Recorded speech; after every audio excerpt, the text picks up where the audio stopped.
আজ আপনি বাড়িতে নেই, আর হায়দার সাহেব পিতৃত্বের দোহাই দিয়ে দিয়াকে নিয়ে চলে গেল। আপা আপা তুমি শুধু আমাকে একবার হুকুম করো, আমি আমি দিয়াকে ওই বাড়ি থেকে নিয়ে আসি। এই মনসুরের ভাগ্নি কখনো ওই বাড়িতে থাকতে পারে না। মনসুর,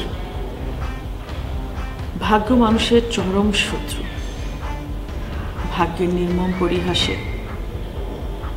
মানুষকে অনেক কিছু সহ্য করতে হয়, অনেক কিছু মেনে নিতে হয়। দেখ, আমি রওশনারা চৌধুরী, কি নেই আমার? অর্থ, প্রতিপত্তি, ব্যবসা বাণিজ্য, বাড়ি গাড়ি কি নেই আমার? অথচ আজকে দেখ, সব কিছু ফেলে আমি এই বদ্ধ কুটিরে জীবনযাপন করছি। আপা, কতটা লজ্জা, কতটা ঘৃণার মনসুর। ভাগ্নিকে তার বাপের বাড়ি থেকে ফিরিয়ে আনতে চাস, অথচ তোর বোন যে একটা বদ্ধ অন্ধকার কুটিরে জীবনযাপন করছে, তাকে বের করার জন্য তুই কি করেছিস মনসুর? আপা আমি কিন্তু চেষ্টা। তুমি থামো তো, আমি বলছি। আপা, আসলে এটা তো গুম কেস। তারপরে এই কেসের বাদী হলো রিজিয়া চৌধুরী। আপনি তো ভালো করেই জানেন যে উনি ভাঙবে তবু মচকাবে না। মনসুরের অজান্তে আমি এক লয়ারের সাথে কথা বলেছিলাম। তিনি বললেন যে কমপক্ষে 7 বছর তো আপনাকে এখানে থাকতেই হবে। আগে তো মামলার চার্জশিটটা গঠন হোক, তারপরে আপা বোঝা যাবে কে হারে আর কে জেতে। তো আমরা আছি আপা, আপনি কোনো টেনশন করবেন না। আমি আমার কথা ভাবি না। তোমরা আমার মাকে একটু দেখে রেখো। ঠিক আছে, আসি। আসছি। ইয়া রাব্বুল আলামিন, এ আমার পরওয়ারদিগার, তুমি নিশ্চয় তোমার বান্দার মনের কষ্ট বুঝতে পারো। তাই যদি পারো তাহলে দয়া করে আমার মনের কষ্ট তুমি দূর করে দাও মালিক। হে মালিক, তুমি নিশ্চয়ই বুঝতে পারছো আমার একটি মাত্র সন্তান আমার কাছে নেই। আমার বুকে যে কি কষ্ট, শুধু তুমি পারো এই কষ্ট দূর করতে মালিক, আর কেউ না। হে আমার মালিক, তুমি আমার সন্তানকে আমার বুকে ফিরিয়ে দাও, আমার বুকে ফিরিয়ে দাও মালিক। দয়া করো মালিক, দয়া করো আমাকে, দয়া করো।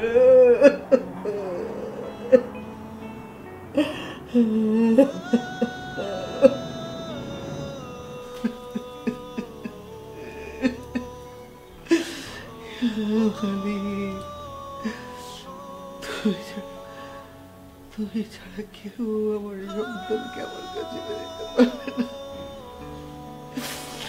আল্লাহ, আল্লাহ তুমি রহম করো। হ্যালো, বলো।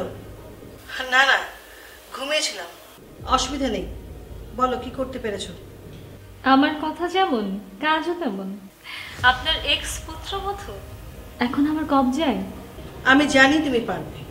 গোপ দেখে যেমন শিকারী বেড়াল চেনা যায়, আমি তোমাকে দেখেই বুঝতে পেরেছি তুমি খুবই চ্যালেঞ্জের একটা মেয়ে। আপনি শুধু আমার উপর আস্থা রাখুন, আমি তো আমার উদ্দেশ্য হাসিল করেই ছাড়ব। আর আপনার প্রতিশোধের আগুন নিভাতে আমি এমন গেম খেলব যে রওশনারা আ শব্দটি করারও সুযোগ পাবে না। আমি তেমনটাই তোমার কাছে আশা করি। তুমি তো জানো আমার একমাত্র সন্তান আজ আমার কাছে নেই। মানুষের সব অভাব পূরণ করা সম্ভব হয় না Mrs Rizia. You know, money is second God. Money can buy everything, but not being happiness and mental satisfaction. আর সন্তানের অভাব তা তো পৃথিবীর কোনো কিছুতেই পূরণ হবার নয়। Go ahead. I want to see what you can do. Okay, good night. Good night.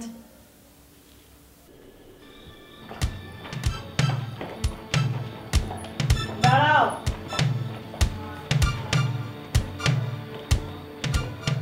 কি ব্যাপার, এরকম দল দল বেঁধে কোথায় যাচ্ছ সব তোমরা?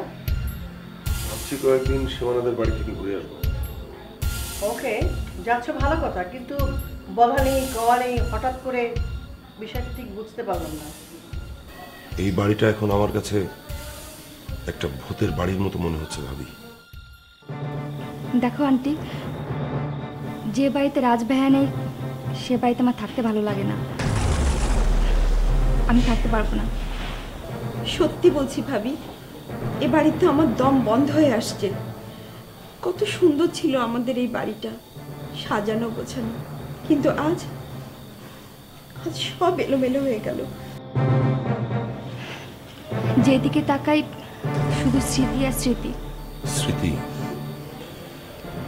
স্মৃতি হচ্ছে পাথর, সে কখনো কাঁদে না, অন্যদের কাঁদায়। তাই ভাবছি কয়েকদিন চোখের আড়াল হলে যদি একটু ভালো লাগে। Out of sight, out of mind. সবাই মিলে কি আমাকে শাস্তি দিতে চাইছো? কি অপরাধ আমার? হ্যাঁ, কি করেছি আমি? এসবের জন্য কি আমি দায়ী? না ভাবি, আপনি কেন দায়ী হবেন? আমরা সবাই দায়ী। তবে রাজ যে আজকে আমাদের মাঝে নেই, এটা একেবারে দিনের আলোর মতো পরিষ্কার। রাজের জন্য তোমাদের কাউকে ভাবতে হবে না। ভাবি, মন তো কারো শাসন বারণ মানে না ভাবি। আর মানসিক অশান্তির উপর কোন রকম কোনো যুক্তি তর্ক এসব কাজ করে না। মনকে বোঝাও, আমি তো রাজের মা। আমি যদি এভাবে ভেঙে... দেখো ইফতেখার, আমি জানি তোমরা প্রত্যেকেই রাজকে ভীষণ ভালোবাসো, কিন্তু কিন্তু আমি কি করব বলো তো? ওকে উদ্ধার করার জন্য চারিদিকে লোক লাগিয়েছি। আশা করছি অল্প কয়েকদিনের মধ্যে একটা ভালো খবর আমরা পেয়ে যাব। তাই যেন হয় ভাবি। আমরা চাই রাত যেন খুব তাড়াতাড়ি বাড়ি ফিরে আসুক। অফকোর্স, আমিও তাই চাই।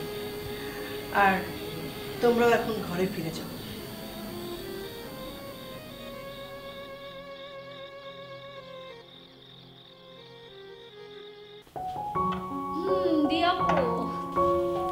আরে জুস, আই লাভ জুস। আমারও জুস অনেক পছন্দ, কিন্তু নানুমণি কখনো আমাকে বাইরে জুস খেতে দেয় না, বলে বাসায় বানানো ফ্রেশ জুস খেতে। কি বলো, বাইরের জুসের মজাই আলাদা। অবশ্য আম্মুও পছন্দ করে না, কিন্তু আজকে সুযোগ হয়েছে। আম্মু বাসায় নেই, সেই সুযোগে আজকে আমরা বাইরের জুস খাবো। আপু তুমি শুরু করো, আমি একটু আসছি। ওকে ওকে।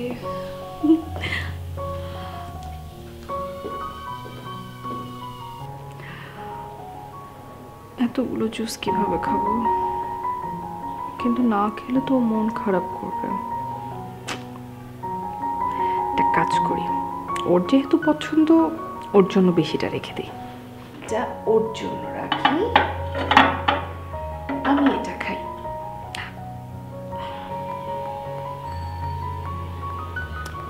খারাপ না, গুড। মজা না? হ্যাঁ মজা।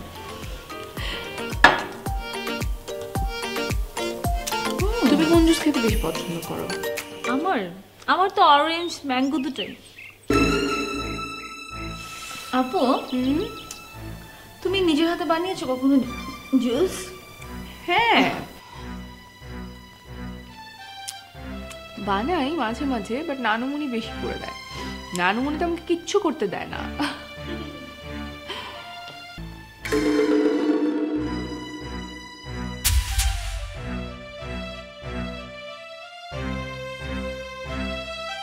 ফারিয়া,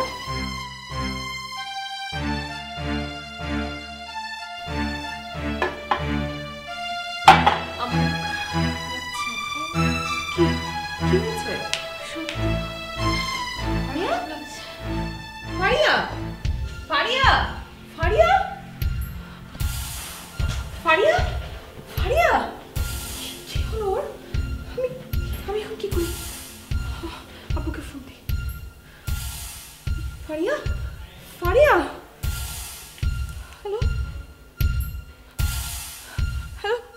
আব্বু আব্বু তুমি তাড়াতাড়ি বাসায় চলে এসো, ফারিয়ার কি যেন হয়েছে।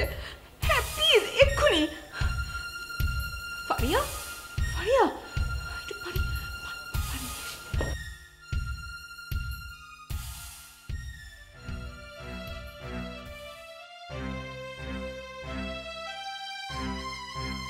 সবকিছু তো ঠিকঠাকই আছে, এমন তো হবার কথা না। আচ্ছা অজ্ঞান হলো কি করে? আমি ঠিক বলতে পারবো না। আপনি এক গ্লাস পানি নিয়ে এসুন। আচ্ছা আচ্ছা আচ্ছা। আমরা মানে ডাক্তার সাহেব, আমরা দুজন একটু আগে জুস খাচ্ছিলাম। আচ্ছা ডাক্তার সাহেব, এটা কিসের ওষুধ দেখুন তো? ও মাই গড, এটা তো হেভি পাওয়ারফুল ঘুমের ওষুধ। হ্যাঁ এটা তুমি কোথায় পেলে? আমি তো যে পানি আনতে গেলাম না, ওই ডাইনিং টেবিলের উপরে ছিল। কি করলে কাজটা? ভয়ের কিছু নেই, আমি কিছু ওষুধ লিখে দিচ্ছি, আশা করি 2 ঘন্টার মধ্যেই জ্ঞান ফিরে আসবে।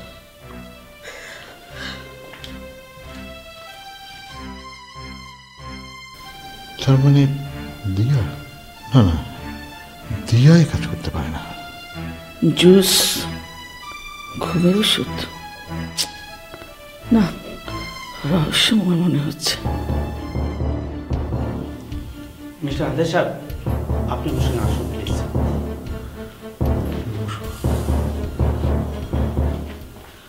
ইয়েস, এই হলো জীবন, লাইক এ বার্ড। আজ এ ডালে তো কাল ও ডাল। বাট তোমরা থাকো ডালে, কথা বলো ছলে কলে, সে তো মোর অজানা নয় বন্ধু।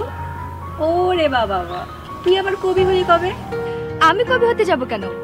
কবি তো হবে সূর্য। আর হবে কি, অলরেডি তো সে কবি হয়েই গেছে। মানে বাপ্পা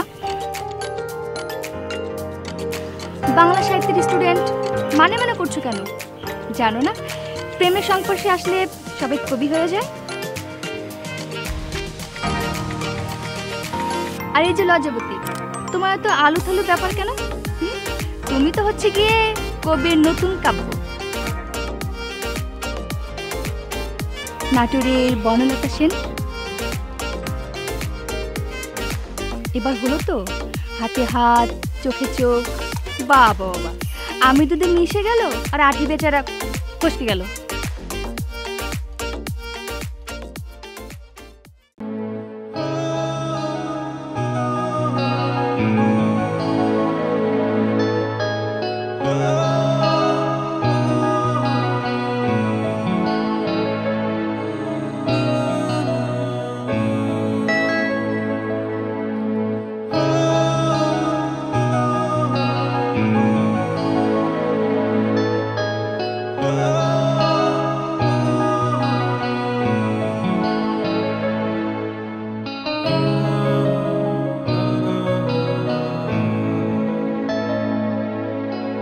Ah